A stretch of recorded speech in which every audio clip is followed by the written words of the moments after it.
Pedangdut Lesti Kejora dikabarkan sudah mengandung benih cintanya dengan Rizky Bilar. Diketahui keduanya baru saja menikah pada tanggal 19 Agustus tahun 2021 lalu.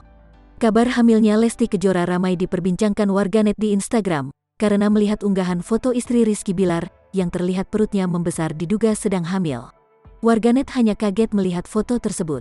Namun mereka tidak begitu mempermasalahkan karena saat ini Lesti Kejora sudah sah menjadi istri Rizky Bilar. Mantan kekasih Lesti, Rizky DA tak mau menanggapi kabar mantannya yang sudah berbadan dua itu. "No comment kata Rizky DA ketika ditemui di kawasan Gambir, Jakarta Pusat, Senin, tanggal 13 September tahun 2021. "Mohon maaf saya enggak tahu," sambungnya.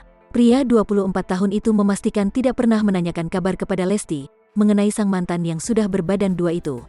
"Aku enggak tahu benar," ucap pria bernama asli Rizky Syafarudin itu.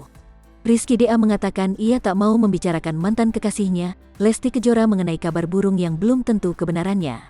"Yang baik-baik aja, no comment," ujar Rizky DA.